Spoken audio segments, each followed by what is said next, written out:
High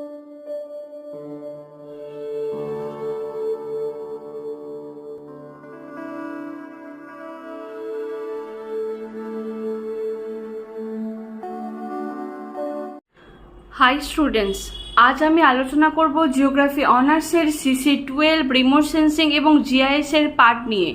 আমরা এই ভিডিওটাকে কন্টিনিউ করছি। এর আগেও আমরা আরও 5টা পার্টে আলোচনা করেছি। সেখানে রিমোট সেন্সিং GIS এর সিলেবাস, তারপরে রিমোট সেন্সিং কাকে বলে, তারপরে GIS কাকে বলে, এবং তারপরে আমরা আলোচনা করেছি process and stages of remote sensing, how remote sensing is collect images, সেই প্রসেসেসগুলো আলোচনা করেছি। এবং আজকে আমরা যে ভিডিওটা আলোচনা করব সেটা হলো EMR এবং EMS। এই দুটো তোমরা সবসময় গুলিয়ে ফেলো যে EMR কি আর EMS কি। EMR হলো ইলেকট্রোম্যাগনেটিক রেডিয়েশন, অর্থাৎ সূর্য থেকে যে ধরনের আলোকরশ্মি পৃথিবীতে আসে সেটা দৃশ্যমান হতে পারে এবং অদৃশ্যমান হতে পারে।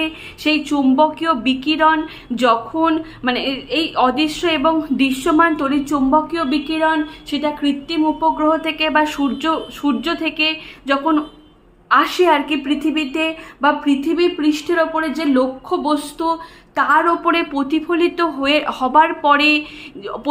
হবার পরে যেটুকু অংশ সেন্সারের মধ্যে ক্যাপচার করতে পারে সেই শক্তিটাকে আমরা EMR বলছি। ভালো করে তোমরা বোঝো, সূর্য থেকে যে আলোটা আসছে বা আমরা কৃত্রিম উপগ্রহের সেন্সার থেকে যে আলোটা পাঠাচ্ছি, সেই আলোটা কৃত্রিম যে লক্ষ্য বস্তু পৃথিবী পৃষ্ঠের ওপরে লক্ষ্য বস্তুর ওপরে সেই আলোটা দেবার পরে উৎসারিত হবার পরে যেটুকু আলো প্রতিসারিত হয়ে বা বিকিরিত হয়ে সেন্সারের মধ্যে ধরা পড়ছে বা সেন্সারের মধ্যে ওই ছবিটার ওই বস্তুটার প্রতিফলন ধরা পড়ছে, সেই পদ্ধতিকে বা সেই বিকিরণকে EMR বলা হয়ে থাকে, ইলেকট্রোম্যাগনেটিক রেডিয়েশন। অর্থাৎ কোনো বস্তু আলো নেবার পরে সেই বিকিরিত হয়ে যাওয়া অংশটাকে যখন সেন্সারের মধ্যে ধরা পড়ছে তখন তাকে EMR বলা হয়ে থাকে।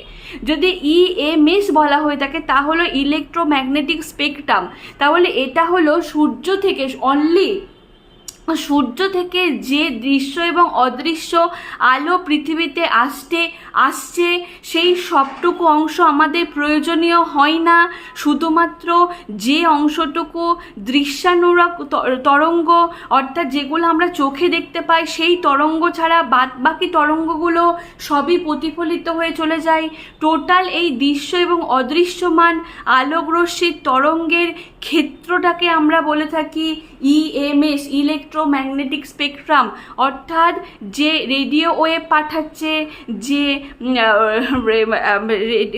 তারপরে হচ্ছে যে দৃশ্যানুগ্রহ পাঠাচ্ছে বা যে এক্সরশ্মি পাঠাচ্ছে, গামারশ্মি পাঠাচ্ছে, টোটাল হাই রেঞ্জ থেকে লো রেঞ্জ পর্যন্ত টোটাল যে তরঙ্গর অবয়বটা বা ক্ষেত্রটাকে আমরা বলে থাকি ইলেকট্রোম্যাগনেটিক স্পেকট্রাম।